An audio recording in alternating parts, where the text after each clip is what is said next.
Hello everyone and welcome back to my channel. In this video we'll be having a look at MSX printing. Even though I must confess I never print anything with my MSX. Anyway, we'll be having a look at the printer board, this one, and all the electronics which is related, which involves this chip in here, the 273 with 8 D flip-flops, and the MSX engine mainly, and also the gate array. So let's have a look.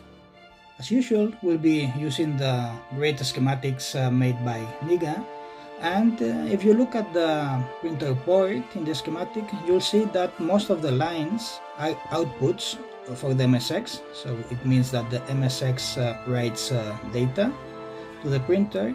These are the printer data bits, these ones, and actually this is the character that the MSX wants to write into the printer, and you have just one line which is an input for the MSX, which is this printer busy line. When the Z80 wants to write a character to the printer, it will put the data into the data bus with an instruction, and this chip, the 273, will capture it. So this 273 chip contains 8 flip-flops, which actually this is governed by the clock.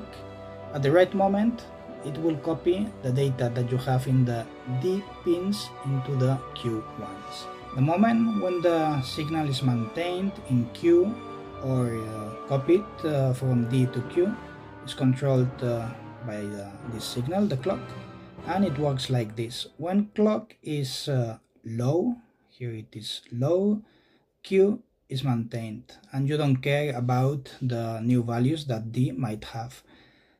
As soon as the clock goes up, then Q capture the values in D. Then when the clock goes down, Q is maintained again. The clock signal is coming from the MSX-engine, the 1985, and when the engine detects that the Z80 is writing to a peripheral, the peripheral of the printer, it will activate this signal, printer write, that will go up to here, to this gate. This gate is just an inverter in its configuration, and it will reach the clock of the 273. So what it will do is the clock is low. At that moment when you have a write, it will go up the clock. It will capture into the information in the data bus. So this will be the character that you want to print, and it will keep the clock low in order to keep the data in Q in the flip-flops. As you can see, the D lines, or the outputs of the flip-flops, are directly connected to the printer port. So at this moment, the printer port, we would have already our data. Even though we have our data ready in the printer port, this is not enough to start printing. Still, we need to tell the printer that actually we have finished to put the data, and we notify it with this signal, the printer strobe, that again comes from the MSX engine.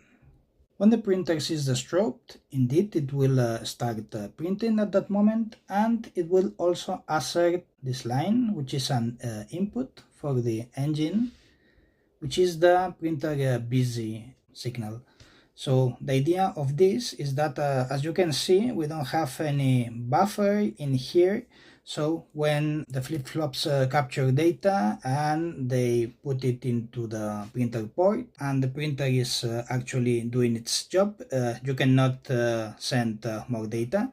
So the way that the printer has to signal this and to tell the system, please stop now, I'm doing things, so you cannot send more data, is to assert this line, and this will go directly to the engine, and the engine won't send more data while this printer busy is activated.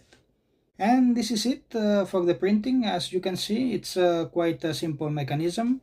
Maybe the only thing that we have missed is this switch in here, this buffer, which is between the engine and the printer port, and it is controlled by the gate array. What it does is when the gate array wants to inhibit the printer, it will close it, so this won't be here, and by default it will be in a high level, so inhibited.